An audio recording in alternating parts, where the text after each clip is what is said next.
Senhor esteja com vocês. Ele está no meio de nós. Proclamação do Evangelho de Jesus Cristo, segundo Mateus. Glória a vós, Senhor. Naquele tempo, partindo Jesus, 2 cegos o seguiram gritando: tem piedade de nós, filho de Davi.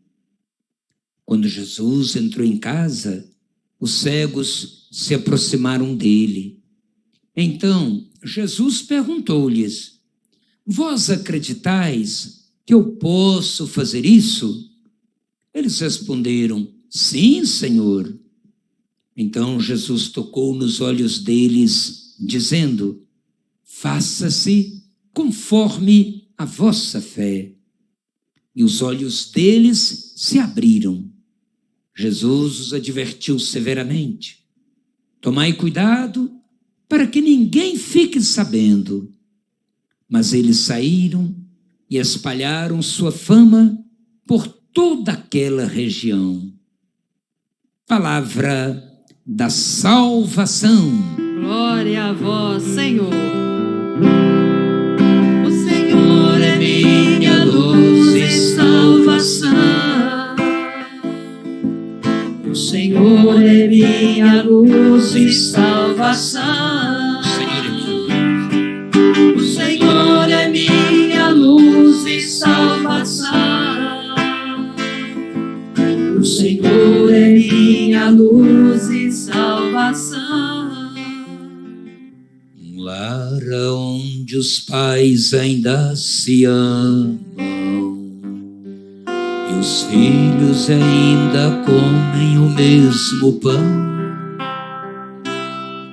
Um lar onde alguém encontra abrigo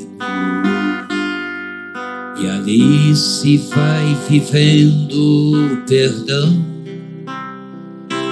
onde todos são por um e um por todos, e a paz criou raízes e floriu um lar assim feliz. Seja o sonho das famílias, seja o sonho das famílias do Brasil, onde todos são por um, onde todos são por um e um por todos, onde a paz criou raízes, onde a paz criou raízes e floriu um lar assim feliz.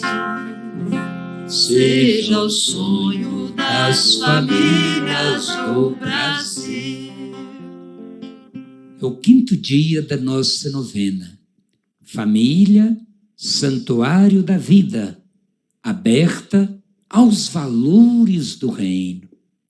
Por isso o refrão e a primeira estrofe dessa música, entre tantas que o padre Zezinho compôs sobre a vida da família, onde os pais ainda se amam, os filhos também procuram partilhar do mesmo pão. Quem chega encontra abrigo, vive-se acolhida, vive-se o perdão, onde todos são por um e um por todos. Aí sim a família se torna santuário. É um sonho das famílias do Brasil, assim cantava e canta, o padre Zezinho, mas que seja também realidade que procura mostrar através do ECC, Encontro de Casais com Cristo, na primeira etapa, quando os casais então são convidados a fazer esse encontro especial com Jesus, lembrando o sacramento do matrimônio, e aqueles que ainda não se casaram também nesse encontro com Jesus possam se despertar para essa realidade. Em relação aos casais que não deram certo e às vezes vivem uma segunda união, não conseguiram mais levar avante aquele sonho de uma família feliz, unida, a igreja também não vai deixar de acolher. Antes a gente tinha até organizado na nossa arquidiocese o grupo de casais em segunda união. Havia encontros especiais também. Temos até o tribunal eclesiástico, Hoje, com mais facilidade, não para decretar um casamento nulo, mas para estudar aqueles casos em que, desde o início, ou às vezes até antes do matrimônio, começaram as feridas não se cicatrizaram, pelo contrário, foram se aprofundando. E aí a falta de diálogo, de amor, de maturidade, às vezes mentira, às vezes outras situações que não são conhecidas na preparação para o casamento, e quando vem o matrimônio, mesmo como sacramento, pode até ser considerado nulo na igreja. Essa semana até tivemos uma dessas notícias de um casal que vive muito bem a sua vida matrimonial, mas tem filhos de outros casamentos, ambos estão num processo assim de nulidade, e veio a primeira sentença considerado nulo o primeiro casamento. A igreja não anula, a igreja decreta nulidade, ou seja, aquele casamento não houve. Então, se você que está aqui na missa, quem acompanha, às vezes sabe de situações assim, a igreja não quer jamais facilitar a separação dos casais. O Papa Francisco lembra, na Amoris Laetitia, no primeiro capítulo, a família como sacramento do amor, o amor como base para a vida matrimonial, mas como dissemos há pouco, muitas vezes pode haver falta de maturidade, de consciência mesmo do que é o sacramento do matrimônio, embora desde o início, quando vão perguntar para Jesus se o homem devia separar-se da mulher, Jesus vai dizer que desde o início, Deus os fez homem e mulher, e o homem vai deixar pai e mãe, vai se unir à sua mulher, e os dois serão uma só carne. Papa Francisco, na mesma Amoris Laetitia, lembra que Adão e Eva, ali do paraíso, do livro do Gênesis, eles estão presentes em várias situações do mundo. São os casais que estão povoando um jardim, o jardim do Éden, cultivando, como vimos agora da primeira leitura, o Líbano, que se torna também um jardim, do jardim uma floresta, para que o povo de Deus, aquele povo que foi fiel, pudesse então agora novamente dar continuidade ao plano de salvação, ao plano de Deus, plano de amor que começa com a família. A família que não pode se fechar em quatro paredes, como às vezes naqueles romances foram felizes para sempre, mas a família que é chamada também a ser missionária, a ser acolhedora, misericordiosa, evangelizadora. Por isso o tema de hoje, a família, santuário da vida, aberta aos valores do reino. O ECC também tem uma segunda etapa em que os casais são chamados a conhecer a valorização dos sacramentos, para que possam também participar na igreja, na comunidade, às vezes da pastoral familiar, como catequistas, nos diversos grupos de igreja, no dízimo, como temos aqui também um casal da coordenação do dízimo em todas as missas, fazendo um plantão assim especial. Temos a terceira etapa do ECC, em que aí os casais já se confrontam com a sua realidade no mundo, os cristãos leigos e leigas, como casais e filhos, chamados a conhecer a sua missão como cidadãos. Hoje, na hora do almoço, conversávamos com o Padre Claré, Padre Paulinho e outras pessoas próximas sobre a atuação que vocês, cristãos leigos e leigas, são chamados também a desempenhar nos diversos conselhos municipais, na área da saúde, da moradia, Conselho do Idoso, Conselho da Assistência Social, são organismos que favorecem as chamadas políticas públicas.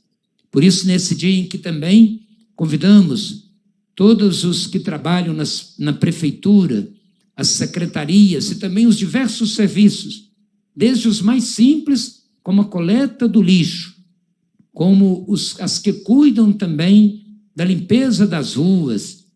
Todo o serviço é nobre, é digno, embora muitas vezes a remuneração não é a mesma, porque às vezes a pessoa não teve um estudo, não teve assim uma participação, uma oportunidade especial de um primeiro emprego, e às vezes tem que passar a vida inteira com o seu salário mínimo.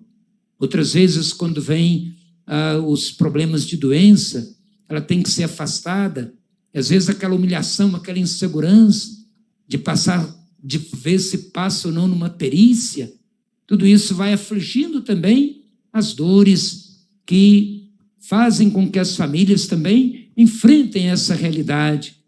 E pode vir uma separação, e isso tudo são aquelas trevas que vão envolvendo a vida das famílias, concomitantemente a vida da sociedade. Mas temos também a pastoral familiar, que integra também os casais do ECC, mas também todos os casais que procuram dar o seu testemunho na sua casa, na sua comunidade. A pastoral familiar, ela não exige necessariamente que o marido e mulher eles convivam juntos. Hoje nós temos vários tipos de família, inclusive até nas chamadas uniões afetivas ou homoafetivas. A igreja não pode discriminar, a igreja é chamada assim a acolher, e é claro, sempre destacando que a família ela é, desde o princípio, abençoada por Deus. E as famílias como essas que estão aqui na igreja, buscando a intercessão de Nossa Senhora, também pela intercessão de São José, e o próprio Jesus, que vem então dar todo o sentido à Sagrada Família como base dessa família. Assim, irmãos e irmãs, acolhendo essa boa nova do Cristo Jesus, somos chamados então a nos abrir aos valores do reino. E quando se fala de reino, não é simplesmente o reino eterno, como um prêmio depois da morte. É o reino dos céus que começa aqui na terra. E começa aqui na terra com as pequenas atitudes, como aquela semente que é lançada à terra, ou fermento misturado na massa, atitudes também de compaixão, de solidariedade, de respeito, de diálogo. E aqui nós temos nessa nossa cidade pessoas também que se dedicam de um modo muito especial para olhar a situação dos que ficam na rua, dos presos, dos doentes, dos enfermos.